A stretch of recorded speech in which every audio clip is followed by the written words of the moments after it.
Cristo. Eu tomo com grande responsabilidade nessa manhã falar com os irmãos e tenho um temor dentro disso, haja visto que o assunto carece de bastante temor. E vocês sabem que uma palestra é diferente de uma pregação. A pregação, quanto mais objetiva, maior o seu sucesso. O ensinamento não é assim. A gente precisa meditar, parar, refletir e caminhar com paciência. E eu gostaria de dizer assim, eu vejo que o Espírito Santo, durante essa semana, está trabalhando de uma forma muito simples, porém muito profunda. Desde a mensagem do pastor Moisés, que foi muito sobressalente, ele tocou em pontos muito profundos, e a palestra do pastor Jedson, também muito importante, não carece de fazer comentários, contudo, os irmãos ouvindo a fita de novo, e tomando as referências de novo, e meditando nelas, os irmãos vão perceber que o Espírito Santo está querendo dizer algo para nós muito profundo nesse encontro. Juntamente com o assunto do amor, do pastor que pregou ontem à noite, juntamente com o assunto do pastor Joaquim de quarta-feira do livro de Efésios, e com a palavra que ele permitiu que os pastores dessem ontem, uns sobre Elias, outros sobre o Filho do Homem, tudo isso está formando um grande quadro. Nós estamos aqui para observar, e a gente tem que observar o movimento do Espírito Santo, como é que ele trabalha. Às vezes nós pensamos que uma coisa é muito importante, mas ela está somando, ela está juntando, está formando um quadro muito importante. E eu quero dizer assim também, em tempo, que aquela decisão que o plenário tomou de seguir, voltando a imprimir as mensagens, a importância disso notou-se agora com a impressão das mensagens do Apocalipse, capítulo 4. Isso prova como Deus está cuidando desse companheirismo do Brasil. Vamos falar do nosso caso aqui, não nos importa. Vamos levar já Apocalipse capítulo 5. Nós tínhamos uma grande lacuna, eu digo assim, uma lacuna que a gente nem sabia que existia, mas provou-se que existia com a chegada das mensagens do Apocalipse capítulo 4. Não sabíamos que tinha uma grande lacuna, mas tínhamos. Nós tínhamos Apocalipse de 1 a 3, tínhamos do 5º ao 10º. Faltava essa lacuna de Apocalipse 4 a respeito da hora em que nós estamos vivendo. É uma hora extremamente importante, é uma hora muito melindrosa, é uma ponta de agulha, e os pastores, como a boia da caixa d'água, a boia, quer dizer, a congregação não vai subir a um nível de fé maior do seu pastor. Veja, quando nós queremos trazer uma atmosfera de cura na igreja, nós trabalhamos com a igreja para aquele objetivo. Nós damos testemunhos, falamos promessas, preparamos todo o clima para levar o povo à oração, para que o clima de cura divina. O Umbanda fazia isso, construía a fé das pessoas para depois orar pelas pessoas. Muito bem, nós estamos vivendo a hora do rapto, e eu agradeço profundamente a visão que o senhor teve, quando o senhor botou uma tônica nos encontros a respeito do arrebatamento. Isso não foi ao léu, não foi sem importância. Muitos creram que o pastor estava querendo ingerir nos temas das mensagens e tinha que ser só do que ele estava mandando, mas não era isso. Havia uma linha, havia um despertamento, uma consciência. E tomando uma frase do pastor Amadeu, de Patos de Minas, que eu escrevi no meu livro, nunca esqueci. Ele falou assim: o Espírito Santo está interessado no arrebatamento. Muito embora, depois que o Umbanda pregou esses 7 selos, ele continuou orando pelos enfermos, continuou fazendo a obra do evangelista e assim por diante, como todos nós fazemos. Mas o assunto que o Espírito Santo está interessado é no arrebatamento da igreja. Então isso fica bem claro assim, dessa forma. Vamos nos pôr de pé, que podem, vamos abrir a Bíblia em Apocalipse capítulo 4, vamos tomar do versículo 1 ao versículo 6.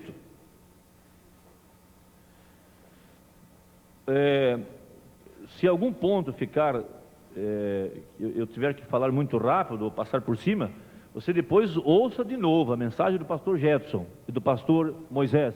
Não que as demais mensagens não fossem importantes, todas têm sua importância, mas especialmente do pastor Jetson e do pastor Moisés, os pontos que eles tomaram, e juntamente com a mensagem do pastor Joaquim de quarta-feira, a respeito do livro de Efésios, a respeito desse assunto, o que esse livro está fazendo conosco? Ele está nos ajuntando, ele está nos posicionando, corrigindo, e é um casamento sendo formado. Leiamos: depois dessas coisas olhei, e eis que estava uma porta aberta no céu, e a primeira voz, que como de trombeta ouvira falar comigo, disse: sobe aqui, e mostrar-te-ei as coisas que depois destas devem acontecer. E logo fui arrebatado em espírito, e eis que um trono estava posto no céu, e um assentado sobre o trono. E o que estava sentado era, na aparência, semelhante à pedra jaspe e sardônica, e o arco celeste estava ao redor do trono, e parecia semelhante à esmeralda. E ao redor do trono havia 24 tronos, e via sentados sobre os tronos 24 anciãos vestidos de vestidos brancos, e tinham sobre suas cabeças coroas de ouro. E do trono saíam relâmpagos, e trovões, e vozes, e diante do trono ardiam 7 lâmpadas de fogo, as quais são os 7 Espíritos de Deus. E havia diante do trono um como mar de vidro, semelhante ao cristal, e no meio do trono, e ao redor do trono, 4 animais cheios de olhos, por diante e por detrás. Oremos. Senhor Jesus, assim como os 4 evangelhos guardam o livro de Atos dos Apóstolos, assim como esses 4 animais guardavam a glória de Deus, eu sei que o Senhor está guardando as nossas vidas nesta hora por essa mensagem tão preciosa. Pedimos que o Senhor vindique, que o Senhor vivifique em nossas almas o que o Espírito quer dizer à igreja. Em nome de Jesus Cristo. Amém. Assentados. Muito bem, amados.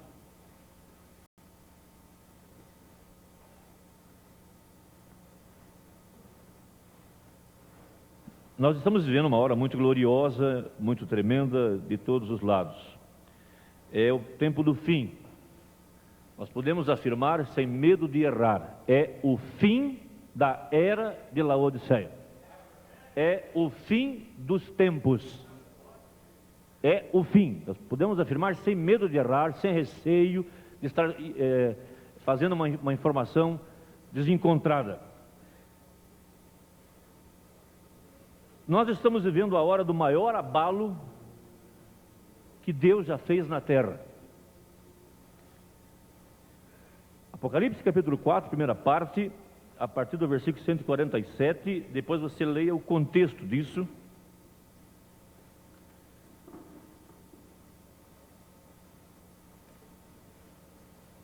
Aliás, perdoe-me, eu citei Apocalipse 4, primeira parte, parágrafo 26.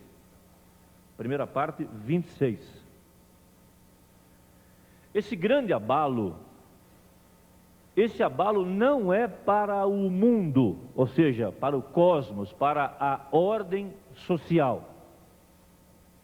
Esse grande abalo tampouco é para a Virgem Nécia. O meu assunto não se dirige à Virgem Nécia.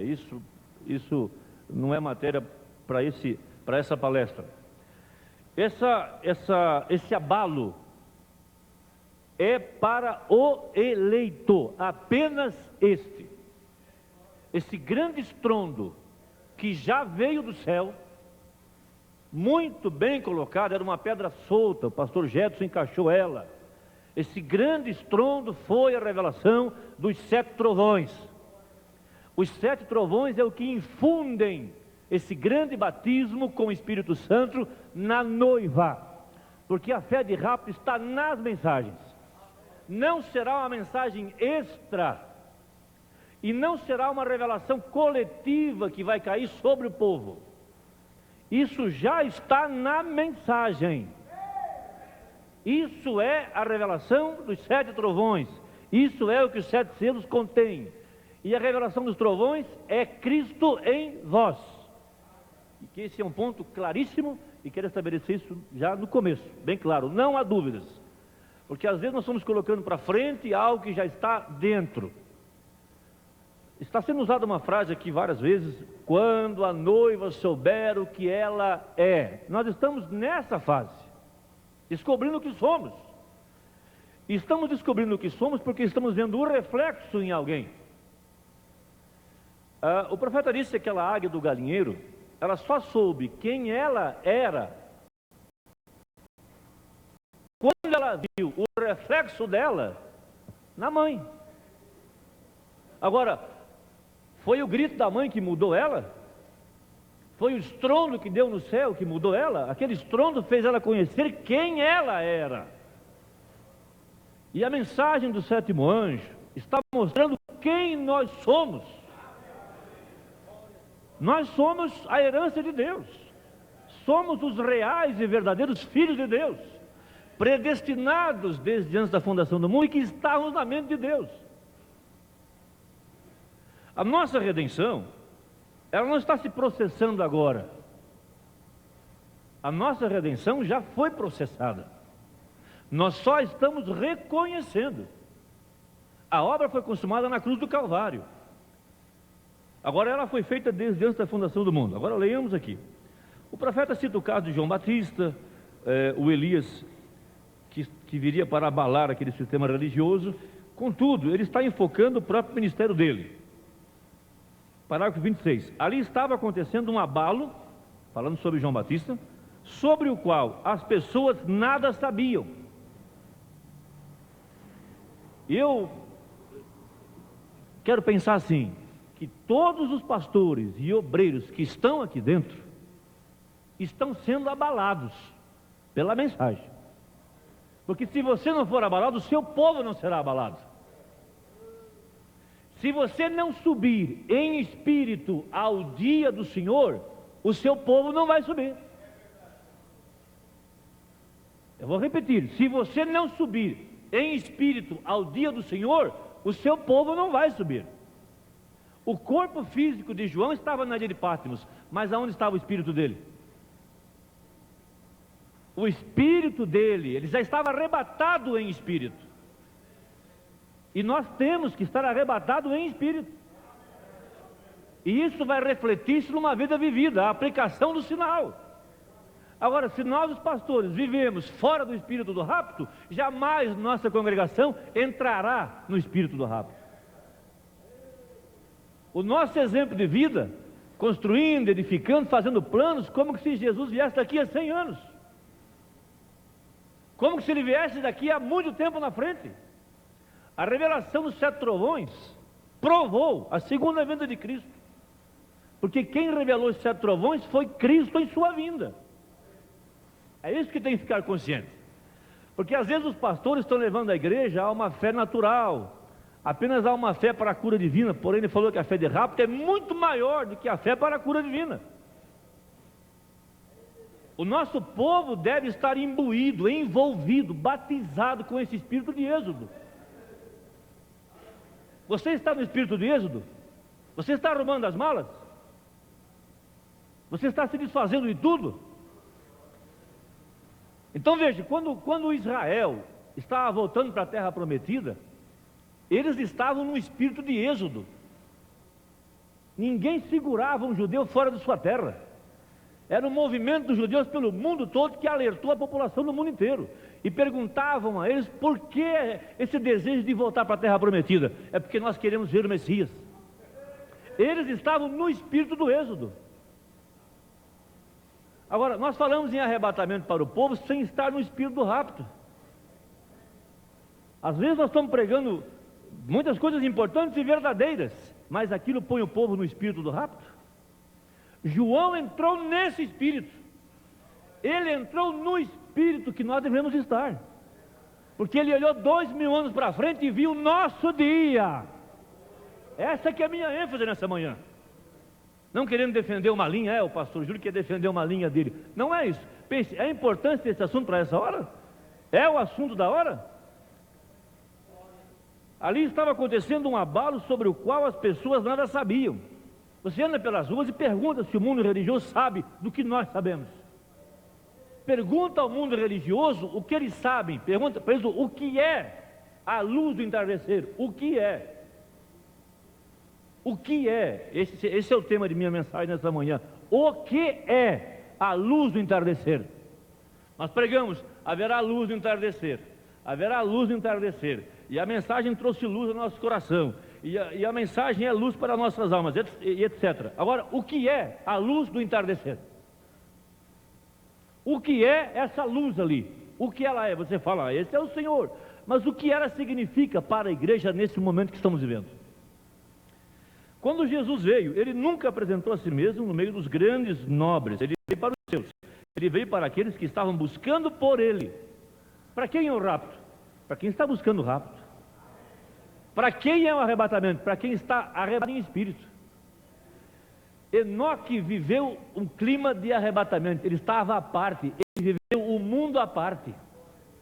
E o ministério do Filho do Homem, que visitou Abraão, o Filho do Homem não foi a Sodoma. O Filho do Homem não foi a Sodoma. O ministério do Filho do Homem foi para Abraão, a semente eleita. Muito bem colocado pelo pastor José Couto essa noite. Muito preciosa a sua colocação. Eu vigiei aquilo, eu falei, meu Deus, o senhor está cuidando do assunto. O ministério do Filho do Homem foi para a semente eleita. Agora, o ministério de Elias é para as nações. Combatendo Jezabel, combatendo Sodoma e Gomorra, e chamando o povo à fé dos pais apostólicos e assim por diante. Agora, aí entra uma outra coisa muito profunda colocada pelo pastor Moisés e pelo pastor Jedson, e o ministério da pedra de coroa.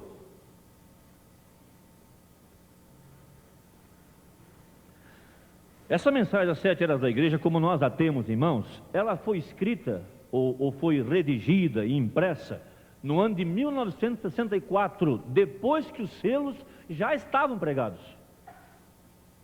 E o irmão Branham a leu muitas vezes, para que não houvesse um único erro, e ele as aprovou. Agora veja, aqui nós temos a Era da Laodiceia, parágrafo 37 a seguir. Podemos ver claramente nas Escrituras que o profeta de Malaquias 3, que foi João, não era o profeta de Malaquias 4, posto que verdadeiramente ambos, João e esse profeta dos últimos dias, tenham sobre si o mesmo espírito que estava sobre Elias. Agora, esse mensageiro de Malaquias 4 e de Apocalipse 10:7 fará duas coisas. O de Apocalipse 10:7 e Malaquias 4 é o mesmo mensageiro.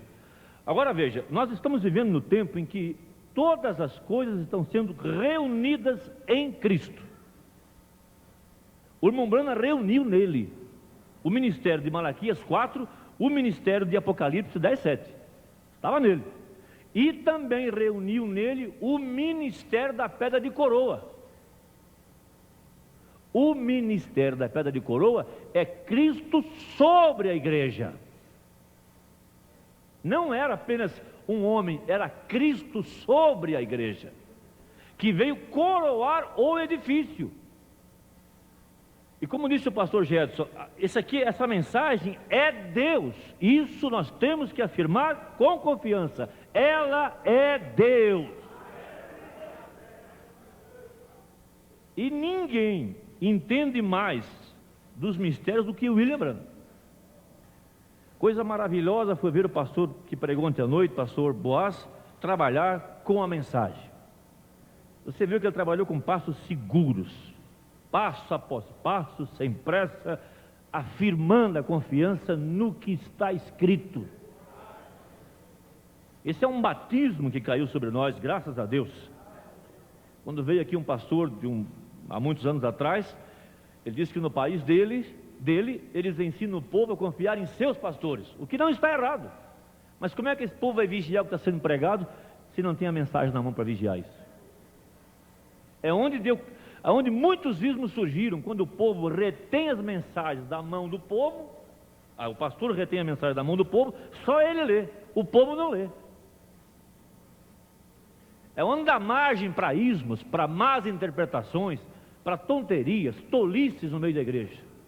Mas graças a Deus nós estamos livres dessa tonteria. Agora veja então, vamos ler. Ele revelará os mistérios dos 7 trovões, Quem? O sétimo anjo.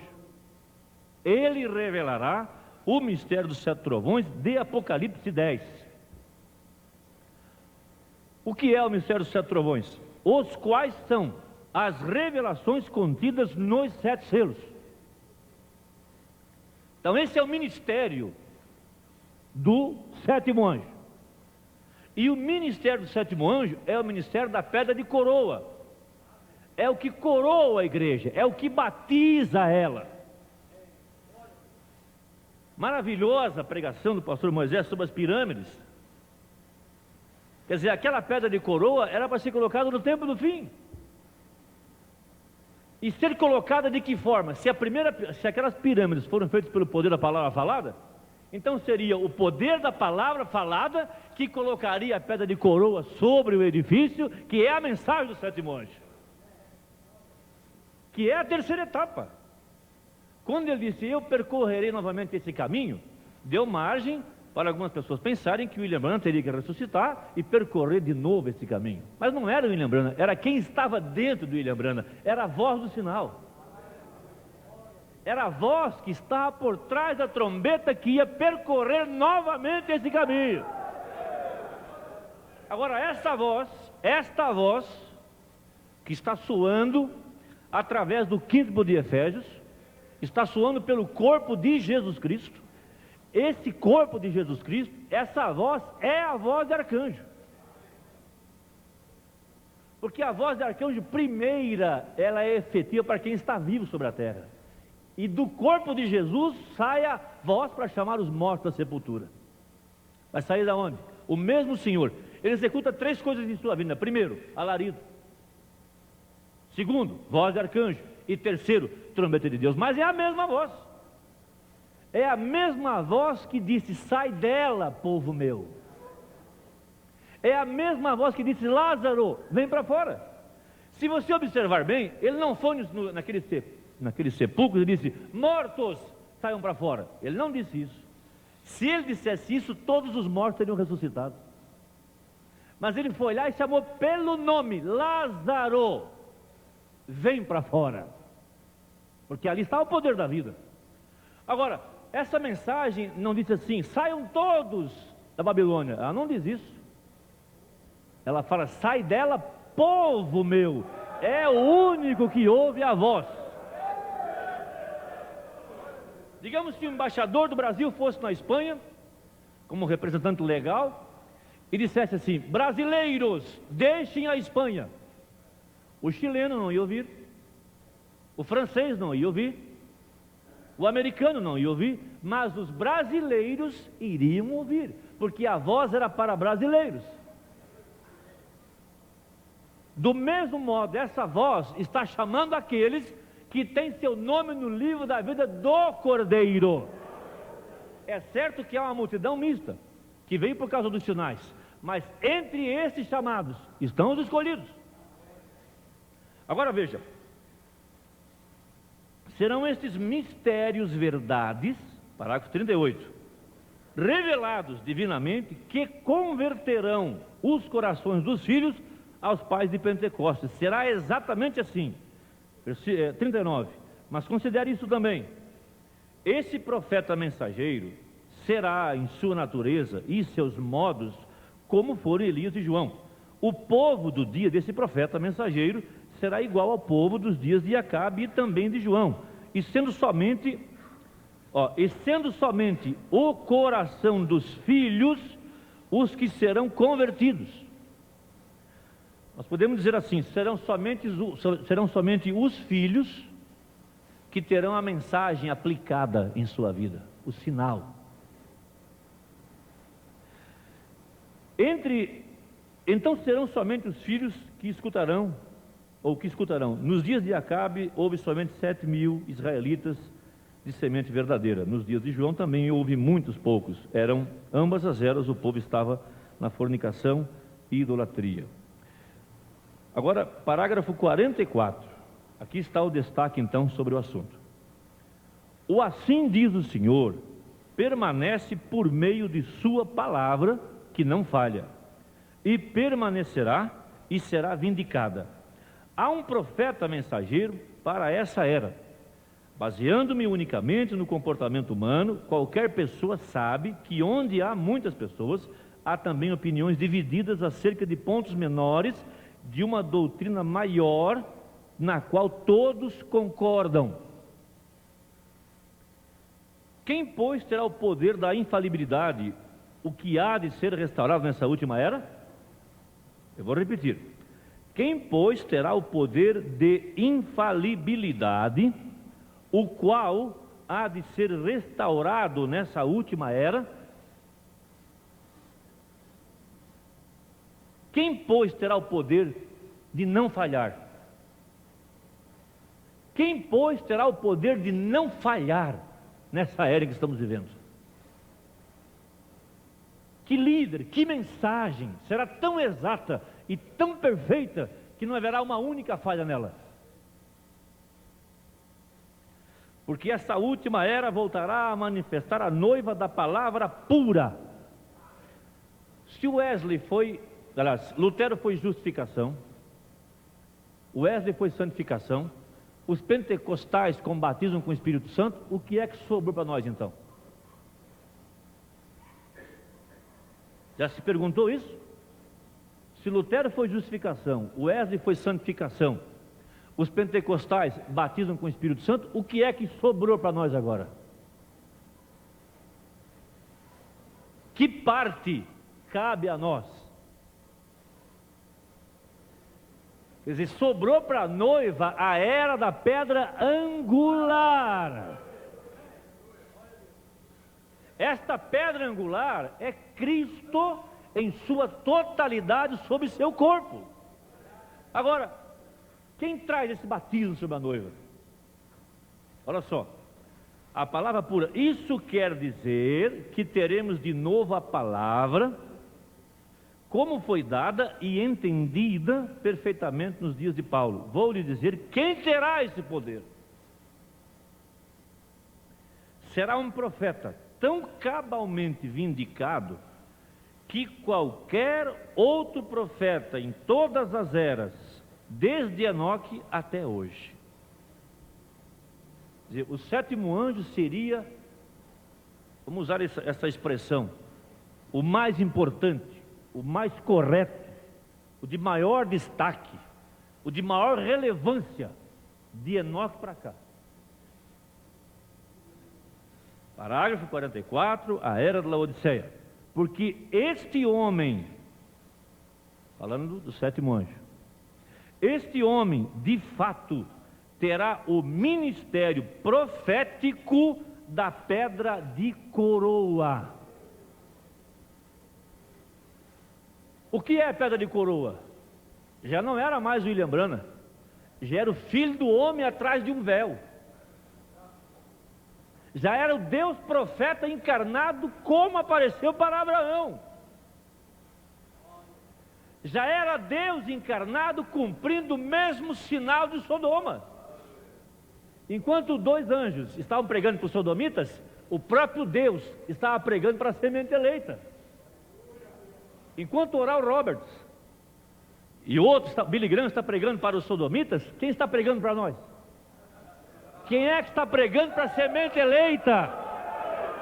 É o próprio Deus. Então a hora em que estamos vivendo é mais tarde do que você pensa. É mais tarde do que você pensa, do que eu penso. Veja, porque este homem de fato terá o ministério profético da pedra de coroa, e Deus o mostrará. E ele não necessitará falar por si mesmo, Deus falará por ele, por meio da voz do sinal. O irmão Branham nunca afirmou nada a respeito dele mesmo, mas está nas mensagens. Quem tem ouvidos para entender o que o Espírito está dizendo à igreja, porque a noiva de Jesus Cristo saiu de Laodiceia. Deus não está mais tratando conosco lá em Laodiceia. Às vezes pregamos mensagens para o nosso povo como se estivéssemos pregando para laodiceanos. Estamos pregando para a noiva eleita como se pregássemos para laodiceanos. Deus tirou ela de lá, porque Laodiceia acabou. A igreja de Laodiceia acabou. Deus não trata mais com ela. Ela jogou para fora o Filho do Homem. Ela rejeitou a misericórdia. Então você ouviu uma voz: sai dela, povo meu, e vem para onde? Uma nova denominação? Um novo ismo na mensagem? Ou você vem para o corpo, palavra falada? Agora eu vou fazer uma afirmação, eu não vou discuti-la, há muitas pedras soltas ainda. Contudo, deixa isso da maneira que está. Agora veja, Apocalipse 4, depois destas coisas, depois do quê? Há um tempo antes e um depois. Depois do quê? Depois que Deus terminou com a era de Laodiceia. Não há mais misericórdia para a era de Laodiceia. Não há mais sangue para a era de Laodiceia. Não há mais sangue para a era de Laodiceia. O que há lá fora é o homem tentando salvar o homem. Hebreus 6 para ela. É Caim tentando agradar a Deus. Eles pregam sobre Jesus, mas Jesus não está lá. Acabou-se. Não tem mais sangue. Aquela cabeleira branca mostrou que o julgamento foi estabelecido para a era de Laodiceia. Lá está ele como um juiz. Apocalipse capítulo 1, leia sua Bíblia, ele está ali como um juiz. Quando os selos foram revelados, acabou a misericórdia para a era de Laodiceia. A misericórdia hoje é só para quem tem seu nome no livro da vida do Cordeiro. E você não foi salvo quando você recebeu a mensagem, você já estava salvo. A mensagem apenas fez reconhecer que você estava salvo. Então depois, todas as coisas que acontecem de Apocalipse 4, é depois que a era já acabou, para a era de Laodiceia. Acabou. Não há mais sangue para eles. A misericórdia está apenas para o povo desta mensagem. Para o eleito. Você alcançou misericórdia porque você é bonzinho, porque você teve pena de Jesus Cristo na morte na cruz do Calvário, porque você tem seu nome no livro da vida do Cordeiro. E ele desceu da glória, tomou o livro na mão e mostrou que seu nome estava lá. Você reconheceu isso? Depois dessas coisas, eu olhei, e eis que estava uma porta aberta no céu. Essa mesma porta que João viu, nós estamos vendo. No céu. Essa mesma porta que João viu há 2000 anos atrás, nós estamos vendo ela hoje. Agora, você pensa, mas, espera aí, eu olho e não vejo nada. O céu tem que se abrir para você. Se o céu não se abrir, você não vai enxergar nada. Porque a revelação dos 7 trovões é para quem o céu abriu. A revelação dos 7 trovões é para quem o céu abriu. O céu está aberto e você está contemplando a glória do Senhor.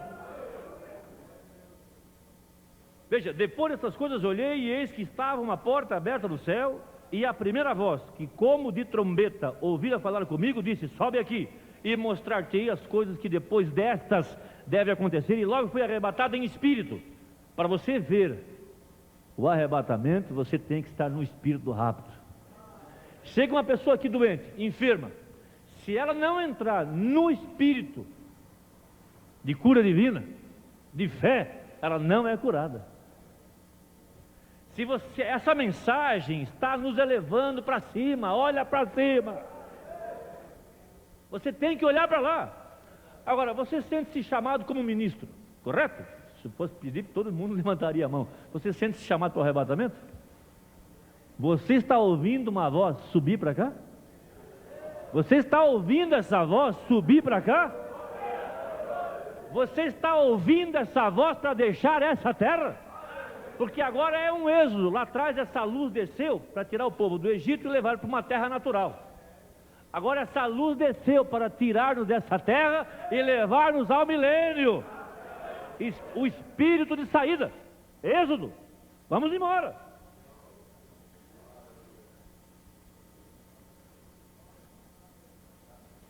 A mensagem intervalo. Essa mensagem, a gente tem colocado ela de lado. A gente tem medo de mexer nela. E fica meio encabulado. E não sabe o que faz. E assim por diante. Essa mensagem, intervalo, ela é o assim diz o Senhor. Você tem que tomá-la tal qual você toma o batismo em nome do Senhor Jesus Cristo. Tal qual você toma o lava-pés. Tal qual você toma o sétimo anjo. Tal qual você recebe essa luz. Veja. Agora, estas coisas não são dadas a conhecer. Qual? A revelação dos 7 trovões. A revelação dos 7 selos. É isso que ele está falando. Não são dadas a conhecer até que o Cordeiro toma o livro e abre os selos. Parágrafo 31. A pergunta é: o Cordeiro já tomou o livro? Tomou o livro? Pode dizer amém para isso? Já revelou os selos?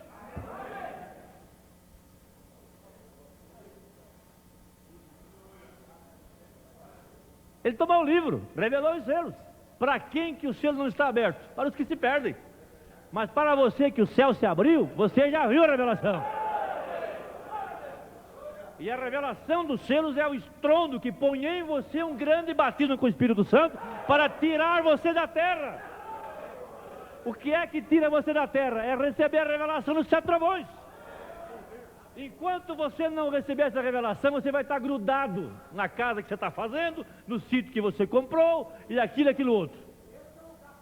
Agora, esse batismo, isso põe em você esse desejo de saída, esse batismo de arrebatamento, põe você no dia do Senhor. Correto isso? Agora, estas coisas não são dadas a conhecer até que o Cordeiro tome o livro e abra os selos. Quem tomou o livro foi a pedra de coroa. Não era mais um homem. Era o próprio Jesus Cristo na terra.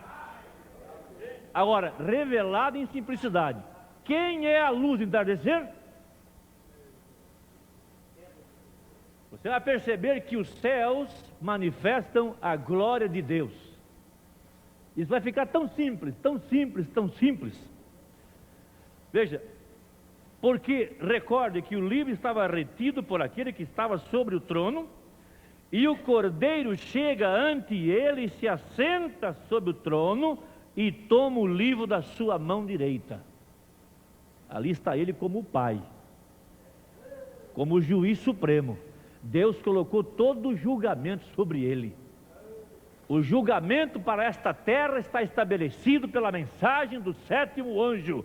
Deus julgará a terra por essa mensagem. Ela é a palavra de Deus.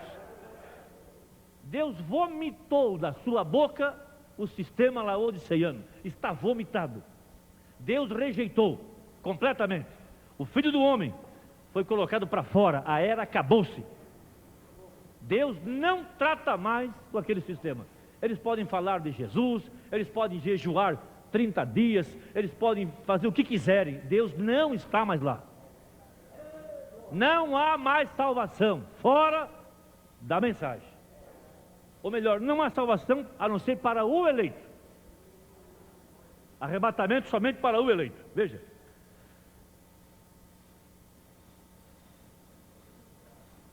Que estava sobre o trono, e o Cordeiro chega ante ele e se assenta sobre o trono e toma o livro de sua mão direita. Ele toma o livro. Agora isto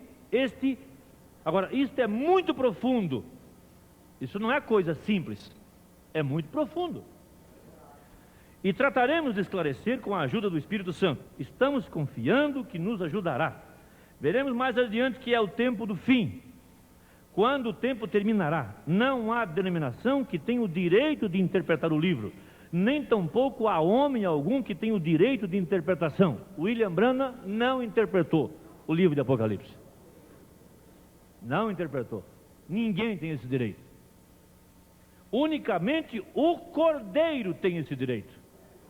Agora, para esclarecer um pouquinho, aquela voz que diz assim, sai dela, povo meu, o povo não é de William Branham, o povo é de Jesus Cristo. Então é a voz de Jesus que diz para você, sai de lá, meu filho, sai de lá, minha filha, sai de lá, povo meu.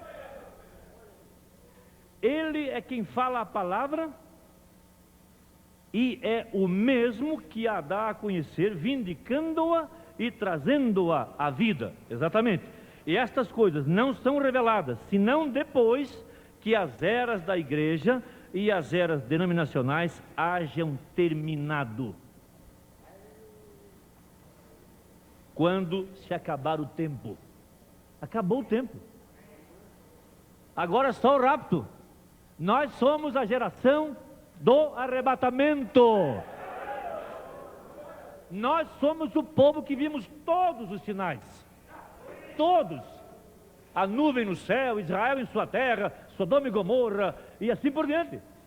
Qual sinal ainda não cumpriu-se? É um desafio bíblico. Quando se acabar o tempo, vê você, quando o sétimo anjo revelou os 7 selos, ele levantou a mão e disse, acabou o tempo. Não tem mais. Oxalá possa cair um desespero na nossa alma. Possa cair um desespero na nossa alma. Não é tocando manivela. É uma consciência da hora em que estamos vivendo. Do espírito que te envolve. O que é que tomou o teu coração vai tomar a tua congregação. O espírito em que você estiver imbuído vai imbuir a sua congregação. Esse espírito de arrebatamento, de saída. Oh Deus, ajuda-nos!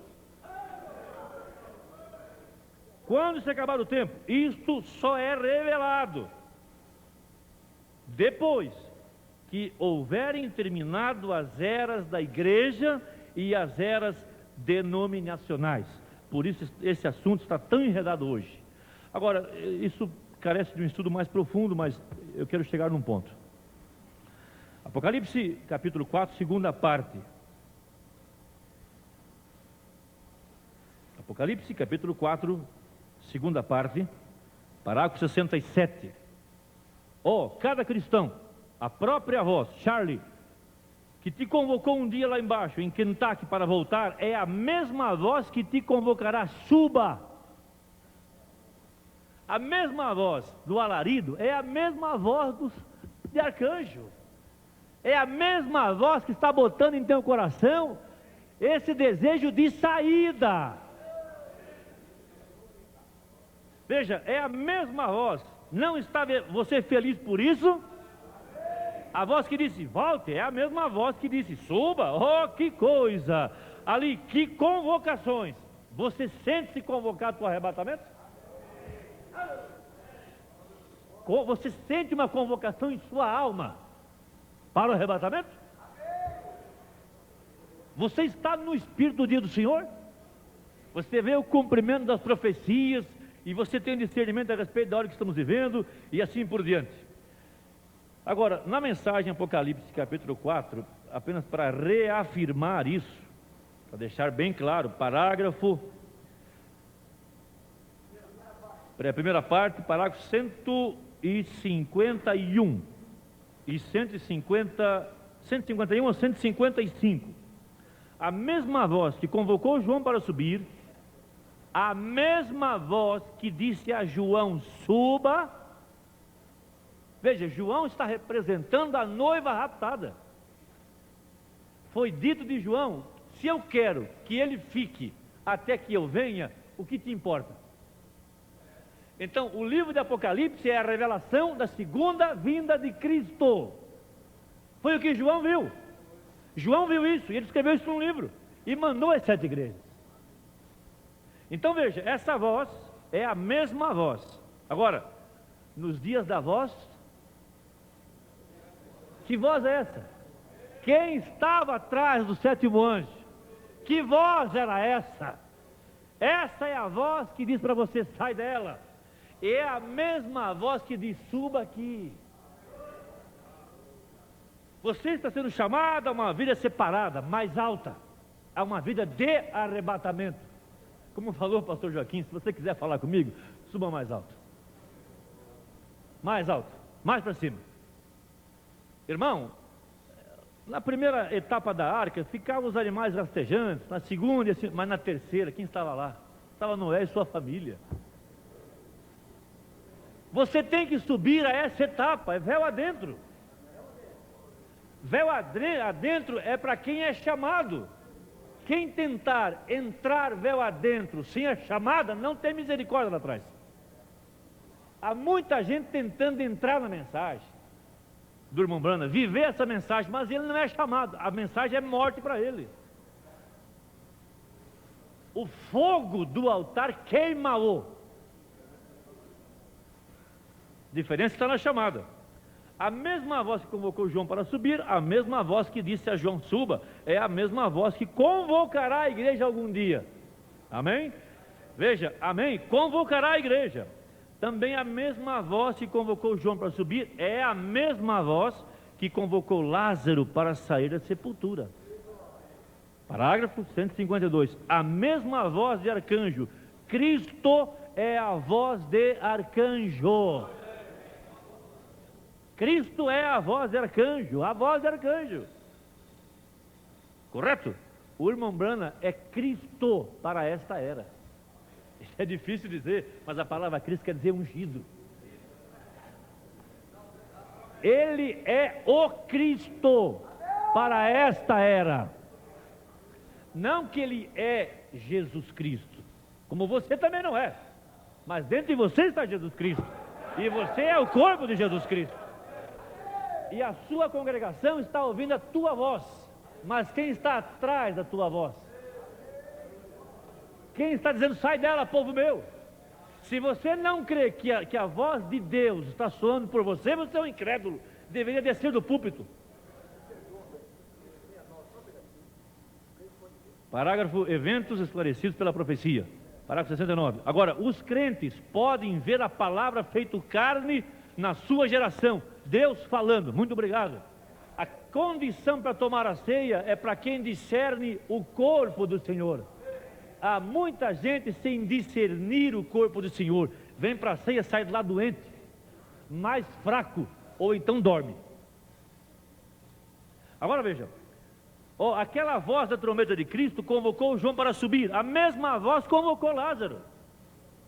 Ora, a mesma voz do alarido é a mesma voz do arcanjo. E é a mesma voz da trombeta. Não é outra voz. Não é outra mensagem. Não é uma revelação à parte. A fé de rapto está nas mensagens. Quer dizer, mensagens pregadas para nos pôr no clima de arrebatamento. Você lê a mensagem do William Branham, ele vivia em clima de rapto. Ele vivia no espírito do dia do Senhor, separado de tudo. Irmãos, se isso não sacudir nossa alma, o que mais sacode? Vamos, o que é que sacode? A atmosfera de arrebatamento. Encontro com a atmosfera de rapto. Como é que uma atmosfera de maledicência pode gerar espírito de arrebatamento? Como é que subir numa plataforma e trazer escândalos na frente de meus pequeninos gera fé de rapto? Como é que ir de casa em casa falando mal da vida de pastores gera fé de rapto? Pelo contrário, tira o povo da fé de rapto. Mata. Agora, João, quando ele foi elevado ao dia do Senhor, quando ele voltou de lá, ele voltou coroado. Crucificam a Cristo honramente. Eu vou repetir, quando João voltou da ilha de Patmos, ele voltou de lá coroado, com a pedra de coroa. João voltou da ilha de Patmos, depois que teve a revelação, ele voltou com a pedra de coroa. Leia as mensagens depois de Patmos, 1 João, 2 João, 3 João, ele estava batizado com a pedra de coroa. Esse companheirismo está batizado com a pedra de coroa. O único lugar nessa nação onde há verdadeiro amor é aqui dentro. Onde há verdadeiro sacerdócio é aqui dentro. Em 98 houve uma separação das águas. Antes e depois houve um batismo da pedra de coroa nesse plenário. Vocês estão lembrados disso? Quantos podem dizer amém para isso? Houve uma diferença. Esse plenário foi batizado com o amor de Deus, não mais amor humano, porque o que nos mantém juntos aqui, o que é? Com toda a nudez que sabemos um do outro, o que é que nos mantém juntos? Por que você não vai embora? Por que nada te estraga, nada te escandaliza? Nós estamos batizados com a pedra de coroa. E o que é que nos batizou com a pedra de coroa? O ministério do Filho do Homem.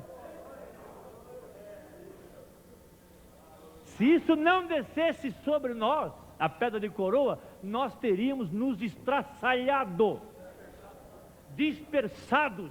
Mas pelo contrário, estamos numa era efesiana. A era efesiana. Um só Deus, um só Pai, uma só fé, uma grande unidade. Através do quíntuplo de Efésios, a igreja manteve-se junta. Através de vocês, através de nós, a igreja mantém-se junta. E para manter esse povo junto, não foi preciso falar da vida de ninguém, a não ser do Senhor Jesus Cristo. Aleluias. Bom, quem é a luz do entardecer? Eu estou tomando apenas pontos sobressalentes, porque não é que estou esbanjando mensagens, não é isso. É que todo ensinador tem que ter recursos para sustentar o que ele está falando. E não é apenas uma mensagem, existem muitos recursos e muitas mensagens. Agora, parágrafo 148, a pergunta do irmão Brana é: quem é a luz? Apocalipse capítulo 4, segunda parte. Quem é essa luz que João viu em Apocalipse 4, quando a porta do céu abriu-se para ele? Ele estava no dia do Senhor, uma porta abriu-se no céu e ele viu Deus assentado em seu trono. Qual era a cor de Deus? Qual era a cor de Deus? Qual era a cor da glória de Deus? Você sabia que Deus tem uma cor específica? Você crê nisso? A cor de Deus, que mostra que Ele é o mesmo ontem, hoje e eternamente. Que mostra que Ele está em nosso meio como disse que estaria. O céu abriu-se para a noiva. A noiva está vendo a mesma coisa que João viu. Quem é a luz? Parágrafo 148. Veja, e a cidade não precisava de sol. Eu fiz uma declaração aqui no encontro passado, que eu sei que deixei aí algumas pessoas com uma indagação. Eu disse que eu não creio que nós veremos essa face triste, sem aparência, cansada, exausta, de um homem sofrido de Jesus Cristo na Nova Jerusalém. E de fato não veremos. Banda diz isso, mas houve pessoas que acharam que eu estava exagerando. Agora, a cidade não precisava do sol, porque o Cordeiro é a sua luz. Bom, você sabe disso. Pedra de jaspe e sardônica. Pedra de jaspe e sardônica, ambas trazem o mesmo reflexo. A pedra de jaspe e sardônica, as duas produzem o mesmo reflexo.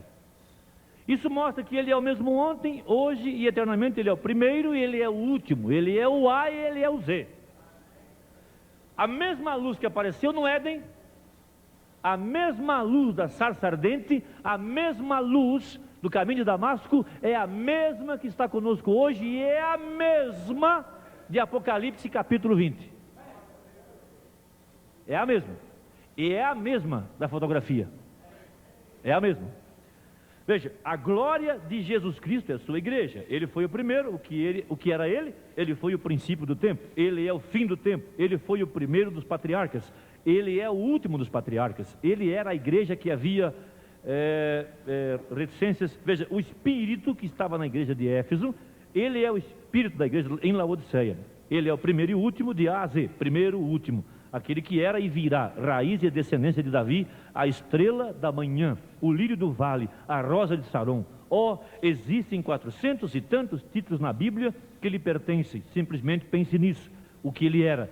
E mesmo assim, ele era o humilde Senhor Jesus, que havia nascido em uma manjedoura para a glória de Deus. Tudo que é humilde, observe-o, porque é correto. Qualquer coisa que é grande e é pretensiosa, então não preste nenhuma atenção àquilo. É só muito vento e nada mais. Vamos abrir a Bíblia em Ezequiel capítulo 1. Vamos tomar essa referência. Ezequiel capítulo 1. Uma banda toma essa referência nessa mensagem, mas vamos lê-la. Capítulo 1, versículo 1 a seguir. Vamos ver sobre a glória de Deus. E aconteceu no 30º ano, no 4º mês, do dia 5º do mês, que estando eu no meio dos cativos, junto ao rio Quebar, se abriram os céus. Aqui começa tudo. Você nunca verá a sua segunda vinda, se o céu não se abrir para você. Mas irmão, o que é isso? Veja, quando João estava apresentando Jesus, ele disse: é chegado o reino dos céus. Quem estava chegando? Jesus Cristo. Depois ele disse: o reino dos céus está entre vós. A coisa toda está bem aqui ao nosso redor. Porém tem que abrir-se. Tem que abrir-se para você. Tem que abrir-se para o seu coração. É por isso que você recebeu um novo homem, porque no velho homem você nunca enxergaria. Deus te gerou de novo pela palavra e botou um aí dentro, e esse de dentro é o que está vendo. Esse de dentro é o que enxerga o mundo espiritual. Como é que você afirma que há um anjo ao seu redor se você não o vê? Você não o vê com o homem de fora, mas com o de dentro. E com o de dentro, você ainda não enxerga? Então veja bem, no 5º dia do mês, no 5º ano do cativeiro do rei Joaquim, veio expressamente a palavra do Senhor a Ezequiel, filho de Búzio, sacerdote, na terra dos caldeus, junto ao rio Quebar, e ali esteve sobre ele a mão do Senhor. Isso que você precisa é o que eu preciso. Ó Deus, não tire a tua mão de cima de mim, porque o dia que Deus tirar, você não vai ver mais nada. Você vai se confundir com um monte de interpretações e ismos e se acovardará. Deus tem que manter essa mão. O que mantém esse companheirismo de pé é a mão do Senhor. Olhei e eis que um vento tempestuoso vinha do norte. Agora veja, o vento, uma grande nuvem com fogo a revolver-se. Nós também temos o vento no topo da árvore. Também temos a nuvem. Também temos o fogo. No dia de Pentecostes, houve o vento e houve o fogo. Aqui nessa visão, o céu está aberto e ele está vendo o que está lá no céu. Essa mensagem, Apocalipse 4, está nos chamando para enxergar o que está lá em cima. O que vai te pôr fé de rapto é o que está lá em cima. É o que está sendo revelado pelo mistério dos 7 trovões. É você ver a glória de Deus. Isso dará um súbito impulso ao seu coração. Veja, uma grande nuvem com um vento a revolver-se e um resplendor ao redor dela, e no meio uma coisa. Era uma coisa. Ele não sabia descrever, era uma coisa. Como Paulo escreveu coisas que ele não sabia o que estava escrevendo. João escreveu coisas que ele não sabia o que estava escrevendo, porém William Branham disse o que estava escrito. Mostrou a revelação. Veja, como cor de âmbar. Cor âmbar, ou âmbar, como você quiser, é aquela cor amarelo esverdeado. Aquela cor que você vê no fogo, às vezes a ponta fica esverdeada, às vezes fica azulada, e ao redor daquilo há um reflexo das 7 cores do arco-íris. Todos vocês já viram isso num fogo. Quando você acende uma vela, quando você põe fogo na madeira, esse fogo, essa luz amarelada, que na ponta forma um verde ou azul, e ao redor você vê um reflexo do vermelho, do laranja, essa cor é a cor âmbar. A cor dessa coisa era âmbar. Correto? Amém? Que saía dentre o fogo. E do meio dela saía a semelhança de 4 animais. Aí você vai ver que é a semelhança do boi, do leão, do homem e da águia. Vamos virar a página da Bíblia. E vamos tomar o verso 24. Veja esse fogo, esse reflexo, essa cor estava entre esses 4 animais. Ali estava o trono de Deus no meio desses animais. Apocalipse não, estou em Ezequiel ainda, Ezequiel 1, verso 24. Então essa luz estava entre os animais e ali estava essa coisa. E andando eles, ouviam o ruído das suas asas, como o ruído de muitas águas, como a voz do Onipotente, a voz do estrondo, como o estrépito de um exército. Parando eles, abaixava as suas asas. E ouviu-se uma voz por cima do firmamento, que estava por cima das suas cabeças. Parando eles, abaixava as suas asas. E por cima do firmamento, que estava por cima de suas cabeças, havia uma semelhança de trono. Ele está vendo o mesmo que João viu. Ele viu um trono, como de uma safira, e sobre a semelhança do trono havia como que a semelhança de um homem no alto sobre ele. Aquela coisa já tomava a forma de um homem. Deus é um homem. E vi como a cor de âmbar, como o aspecto do fogo pelo interior dele, desde a semelhança dos seus lombos e daí para cima, e desde a semelhança dos seus lombos e daí para baixo. Para cima fogo, para baixo fogo. Vi como a semelhança de fogo e um resplendor ao redor dele. Então esse fogo causava um resplendor, havia um brilho, formava isso. Como o aspecto do arco que aparece na nuvem no dia de chuva. Então esse resplendor produzia as 7 cores do arco-íris. Veja, assim era o aspecto do resplendor em redor, e este era o aspecto da semelhança da glória do Senhor. Você fala, vimos a sua glória. Eu vi a glória de Deus. Com o que ela se parecia? Você pode me dizer? Se é de cor âmbar e produzia o reflexo do arco-íris, é a mesma que Ezequiel viu. Veja, e vendo isso, caí sobre o meu rosto e ouvi a voz de quem falava. Não é sem razão que Ezequiel foi chamado de filho do homem. Vamos para Apocalipse capítulo 21. Quem é a luz do entardecer? Quem é a luz que mostrou-se para nós? E veio um dos 7 anjos que tinha, Apocalipse 21, 9.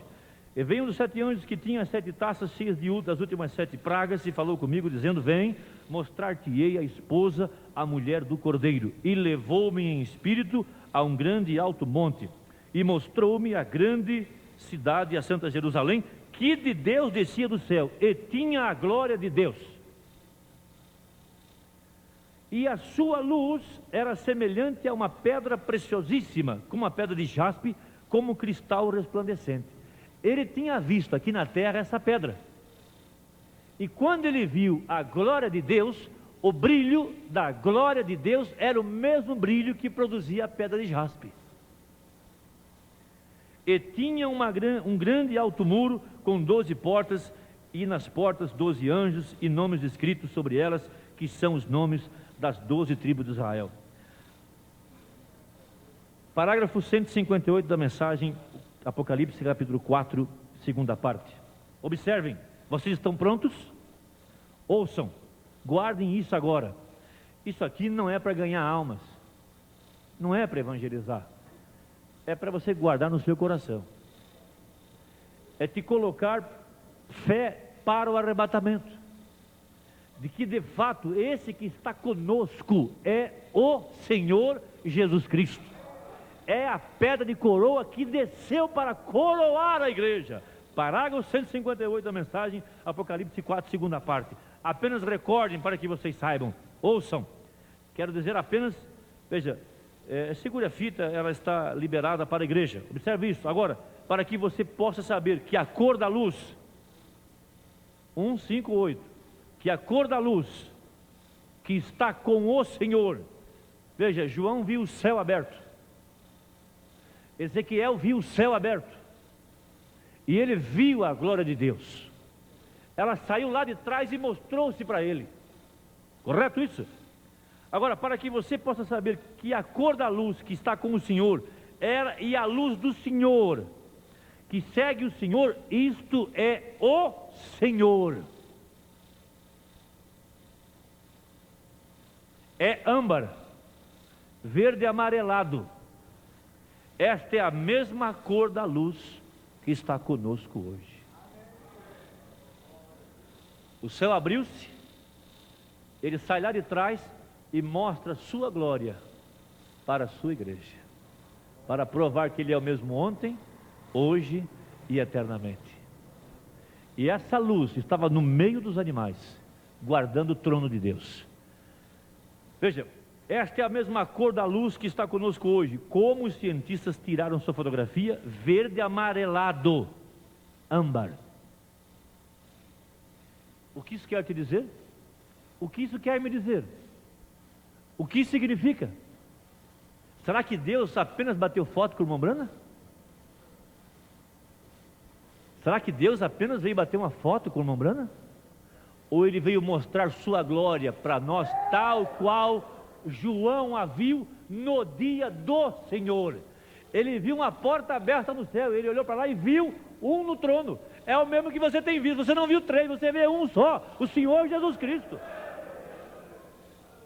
Isso é para botar fé em seu coração, infundir um grande batismo com o Espírito Santo, para tirar você da terra, para colocar você no nível de fé mais alto, para fazê-lo viver no mundo à parte, tal qual Abraão vivia.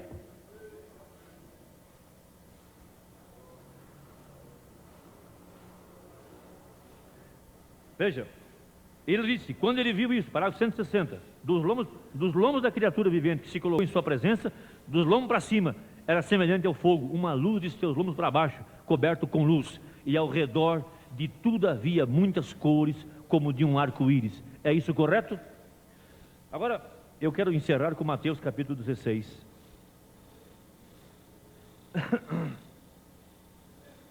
Versículo 28. Aqui tem os discípulos, e eles tiveram uma prévia, tiveram uma amostra da segunda vinda de Cristo. Versículo 28. Em verdade vos digo que alguns há, já não era apenas João, alguns há dos que aqui estão, que não provarão a morte, até que vejam vir o Filho do Homem no seu reino. Não era apenas um, mas havia alguns ali que veriam Jesus, veriam o Filho do Homem vindo no seu reino. Agora, capítulo 17, 6 dias depois, quer dizer, no 7º dia, é na 7ª vigília, é na 7ª era, Jesus elevou-os a um monte e fez uma prévia da segunda vinda de Cristo para 3 apóstolos. 6 dias depois, tomou Jesus consigo a Pedro, Tiago e a João. Fé, amor e esperança. O maior desses foi o amor. João teve a graça de ver todo o desenrolar disso. Mateus 17. Primeiro, seu irmão, e os conduziu em particular a um alto monte. Para você ver a segunda vinda, você tem que subir a estatura do varão perfeito. Não é lá embaixo. Você não vai ver Jesus a não ser no topo daquela pirâmide, lá em cima. E aí em particular, isso é algo para o seu coração. Não tente convencer ninguém, isso é para você. Quem viu, viu, quem não viu, não vai ver. O mundo não me verá mais, mas vós, quem? Os crentes me verão. Pode ser que alguém ao seu lado não está vendo nada. Passa por cima da cabeça dele, porque ele não entrou no espírito do arrebatamento. e transfigurou-se diante dele, e o seu rosto resplandeceu como o sol. Qual é a cor do sol? Os céus proclamam a glória de Deus. Qual é a cor do sol? Amarelada. Qual é a cor do ouro? Amarelada. Qual é o reflexo da lua? Amarelada. O que é o nascer do sol? Amarelado. O que é o pôr do sol? Amarelado. Os céus proclamam a glória de Deus. O que temos visto? A glória de Deus. O céu se abriu. A mesma luz. Do pescoço para cima, fogo. Da cabeça para baixo, fogo. Então você viu só aquela mão. Fogo, fogo, apenas fogo. Porque Ele é o mesmo ontem, hoje e eternamente. O que de Deus se pode conhecer, se manifesta onde? Na sua criação. É tão simples, tão simples, tão simples, tão simples, que o mundo será inexcusável naquele dia. Você vai olhar para o fogo e vai ver a glória de Deus. Vai olhar para o sol e vai ver a glória de Deus. Vai olhar para a lua e vai ver a glória de Deus. Todas as coisas manifestam a glória de Deus. Ele desceu, Ele está em nosso meio. É por isso que eu não veja, como o sol e os seus vestidos se tornaram brancos como a luz. Brancos como a luz. E eis que lhe apareceram Moisés e Elias. Aqui está Moisés representando os mortos que ressuscitaram, e Elias, não Noé, não Jeremias, não Ezequiel, Elias representando o mensageiro e o grupo da última era que estariam vivos em sua segunda vinda. Está na mensagem Apocalipse, capítulo 4, você pode ler ali dentro, da maneira simples que ele trata o assunto, mas ele está lançando trovão, o tempo todo lançando luz em cima do assunto. Ao nascer do sol, os selos e assim por diante. Veja, e eis que lhes apareceram Moisés e Elias falando com ele. E Pedro, tomando a palavra, disse a Jesus: Senhor, bom é estarmos aqui. Se queres, façamos aqui 3 tabernáculos, um para ti, um para Moisés e um para Elias. E estando eles ainda a falar, eis que uma nuvem luminosa os cobriu. A luz, a nuvem, o seu rosto como filho do homem e assim por diante. Agora, veja, esses animais, no meio desses animais está a glória de Deus. A igreja iniciou com o poder do leão, não temendo, indo às fogueiras, indo à morte e assim por diante. Logo Deus, o diabo começou a matar a igreja, vocês conhecem isso, eu vou só abreviar. Deus então traz o espírito do sacrifício, boi. Logo o diabo, vendo que matando não resolvia, ele então trouxe uma classe de estudiosos e teólogos intelectuais para contrariar a Bíblia. Deus levanta homens, Lutero, Knox, Calvino, com a sabedoria da palavra, para provar a palavra de Deus. Quando o diabo viu que a questão era conhecimento, trouxe seminários, teólogos, eruditos. Deus então trouxe uma águia. Uma águia é um profeta. E um profeta tem o galardão de ver o céu aberto. O céu abre-se para um profeta e ele vê. Ele tem visões. E a ele desce a palavra. E quem recebe um profeta na qualidade de profeta, recebe galardão de profeta. O céu se abriu para a noiva. Agora, entre esses animais está a glória de Deus. Durante 7 eras, essa glória esteve com a igreja. O tempo todo. Ela esteve no meio do povo, porém agora na última era ela mostrou-se. Porque é a era da revelação de todas as coisas. E você vai ler nessa mensagem Apocalipse 4 que o trono de misericórdia de Deus está dentro de sua noiva. Uma palavra contra isso é morte. Que Deus os abençoe.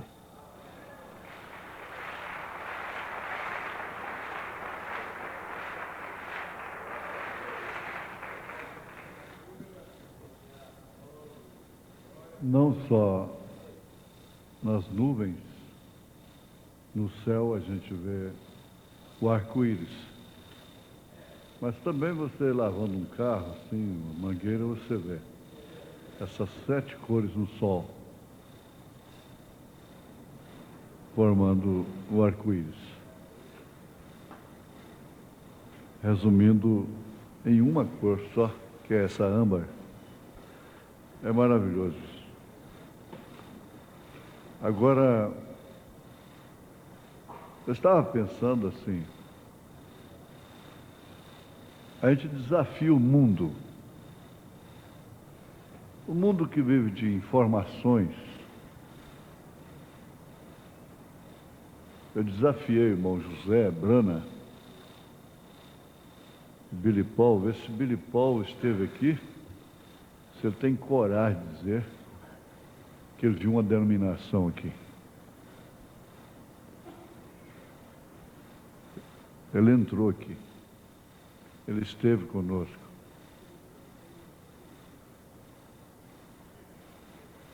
Se o irmão Brana estivesse aqui, nesta hora, talvez ele mandaria eu descer, mandaria você descer. Qualquer coisa poderia acontecer assim. Mas ele nunca diria que isso aqui é uma denominação.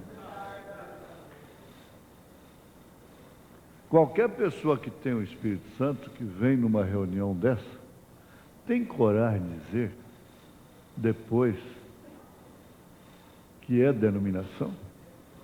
Tem coragem? Quando fala denominação, está dizendo que é um chiqueiro, que é um puleiro, que é sinagoga de Satanás. Agora, não seria isso uma blasfêmia? Irmão Zé, solta a fita aí. Eu quero ver quem vê uma ceia, como temos aqui, e ter coragem depois de dizer, isso aí é uma sinagoga de Satanás. Só o diabo pode dizer isso.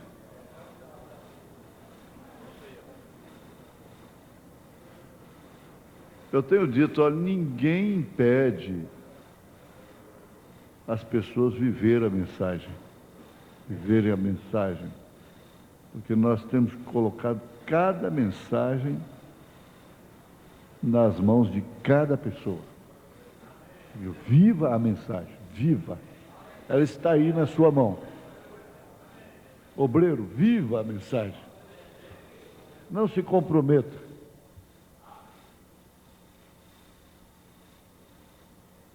Moisés, solta um pouquinho.